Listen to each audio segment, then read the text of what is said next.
ito ay rated SPG, striktong patnubay at gabay ng magulang ang kailangan. Isang mapagpalang araw mga kapamilya, ang ligasiya ni Gabo Montenegro. Matapos ang maraming taon ng paglaban sa krimen sa Quiapo, naging matagumpay ang pamumuno ni Mayor Tanggol sa tulong ng kanyang asawang si Ponggay at ang kanyang matalik na kaibigan na si Mando. Unti-unting nalinis ang Maynila mula sa mga sindikato at droga at iligal na sugal. Namuhay sila ng tahimik at masaya kasama ang kanilang anak na si Gabo Montenegro. Lumaki si Gabo na may mabuting puso, ngunit hindi niya lubos na maunawaan kung gaano kabigat ang laban na pinagdaanan ng kanyang ama.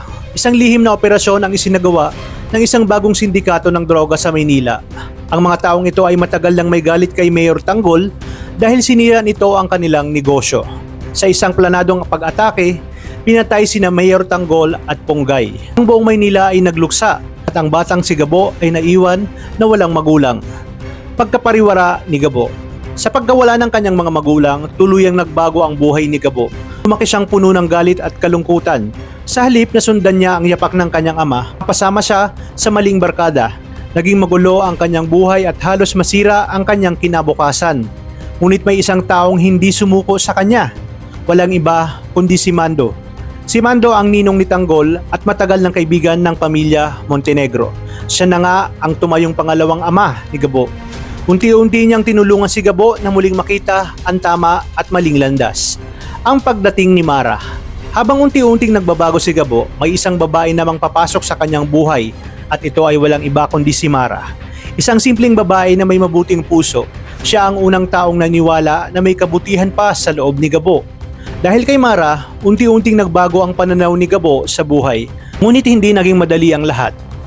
Ang katotohanan. Isang araw, natuklasin ni Gabo ang isang lihim. Hindi pala simpleng krimen ang pagkamatay ng kanyang mga magulang. Ipinapatay ang mga ito ng isang makapangyarihang drug lord na matagal nang hinahadlangan ni Mayor Tanggol dati. Ang sindikatong iyon ay unti-unting bumalik sa Quiapo at ngayon, si Gabo ang kanilang target. Ang bagong laban. Dito magsisimula ang tunay na laban ni Gabo. Sa tulong ni Mando, nagsimula siyang magsanay at matutong lumaban. Hindi para sa paghihiganti lamang, kundi para ipagpatuloy ang laban ng kanyang ama.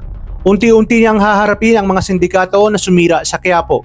Ngunit sa gitna ng kanyang laban, isang trahedya ang mangyayari. Si Mara ay mabibiktima ng mga kriminal na kalaban ni Gabo.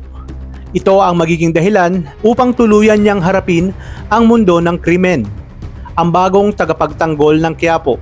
Sa huli, matututunan ni Gabo ang tunay na kahulugan ng ligasiya ng kanyang ama. Hindi ito tungkol sa galit o paghihiganti. Ito ay tungkol sa paglaban para sa tama. Sa paglipas ng panahon, makikilala ng buong Quiapo at Maynila ang bagong tagapagtanggol ng lungsod, ang anak ng dating mayor na si Tanggol, ang magpapatuloy ng kanyang pangalan, si Gabo Montenegro. Ang kapanapanabik ang mga susunod na eksena dito sa pinakakaabangan nating teleseryeng si Gabo.